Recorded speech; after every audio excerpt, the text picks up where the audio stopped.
No dissenting opinions will be allowed, ladies and gentlemen. This is where we're going. There's an interesting article in the Wall Street Journal about this movement towards chaos as well that I really think is worth your time. It's by Mary Anastasia O'Grady, who writes about South America and Central American issues all the time. It's called The Culture Wars and the Street Wars, where she talks about Gramsci, the Italian economist, and Western values as a barrier to power. Now, without getting too deep into the weeds on this, she makes an interesting point that we've made. Joe, I don't know if you remember this, but we were talking about this in my basement 5-6 years ago when we started this show.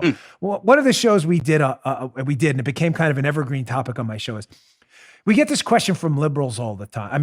From people about liberals all the time. And it's, why the constant battle against things that seem like universal goods? Why do liberals, hate religion, organized religion, and the family so much? Well, ladies and gentlemen, to simplify it, and kind of the essence of this piece Miss O'Grady writes about in the Wall Street Journal is the obstacle to state power, what liberals want, full state power. The state will rule your life, the economy, your healthcare, everything.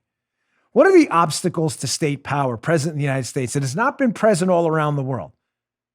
The choke point has been the Judeo-Christian work ethic and the attachment to organized religion in the United States. People who fled religious oppression came here. There was something in their gene code. They weren't going to tolerate oppression.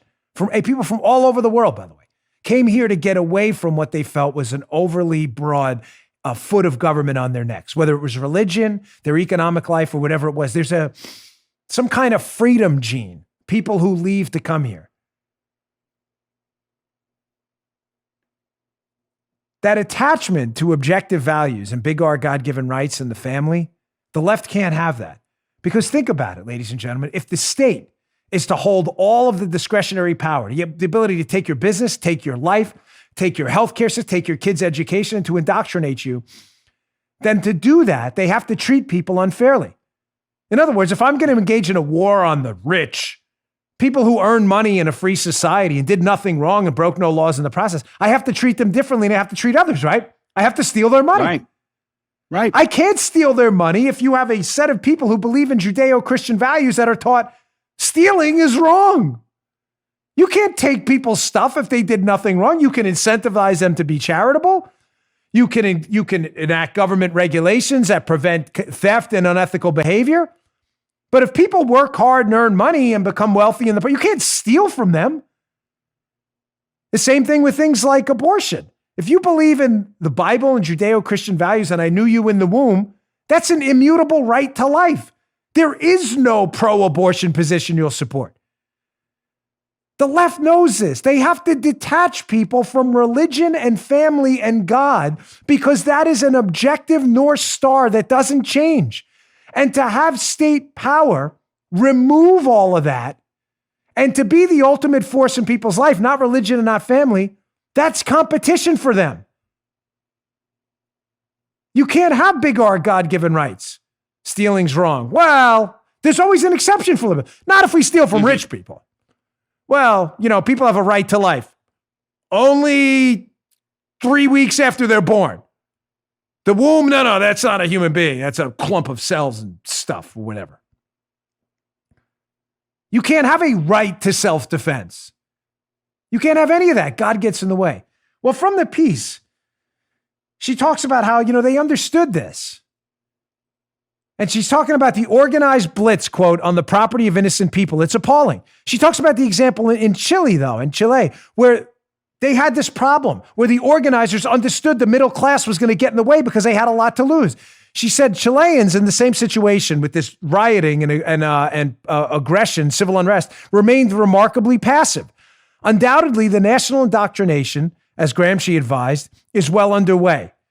The thought police patrol streets and social justice media to scorn and silence their opponents as reactionaries. They morally justify the violence as necessary to overthrow their repressors. The U.S. is not so far gone. There have been reports of peaceful demonstrators who, at their own peril, acted to stop the destruction of property and assaults on the police. The bad news is that the drip, drip, drip of an intellectual narrative aimed at destroying Western values and publicly shaming anyone who resists the ideological corrosion at the top is here to stay. Let me translate that for you. You are going to be bullied into submission if you dare call out the wrongs that are going on right now, because those wrongs are used to justify state power. Remember what I told you. Why does the left hate God, religion, and family? Because families and God teach their kids don't destroy other people's property and burn their buildings down. The left needs this chaos to get the middle class scared enough, to get the middle class frightened enough. They need this chaos. That's why they have their shock troops in Antifa. They need to scare them enough for systemic change, to get them to be willing to do things they wouldn't ordinarily be willing to do. Turn over everything to the government. Everything. So in order to silence any dissenters who say, hey, I don't know if this is a good idea, burning people's buildings down, they're using social media and bullying. You're just reaction. You don't know what you're talking about. These people, this is the corporate elite. They've been stealing from you forever. This is what's going to happen, and we're seeing it now as the intelligentsia takes over. You doubt me? This Washington Examiner article.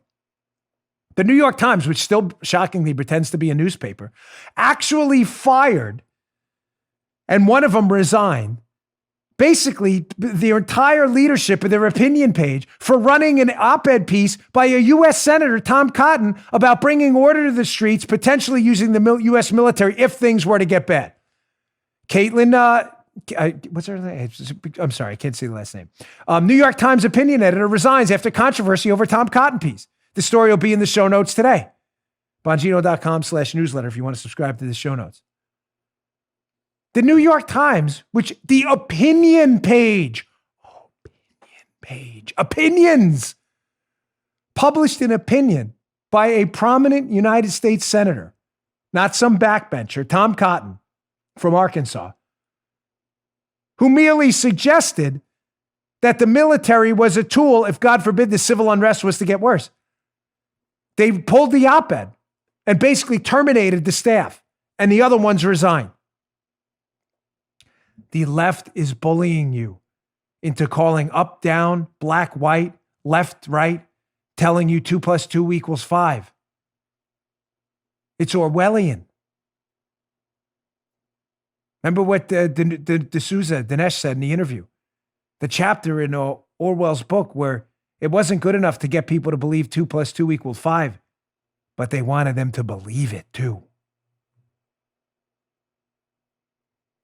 No dissenting opinions will be allowed, ladies and gentlemen. This is where we're going. You just heard The Dan Bongino Show. You can also get Dan's podcasts on iTunes or SoundCloud. And follow Dan on Twitter 24/7 @DBongino.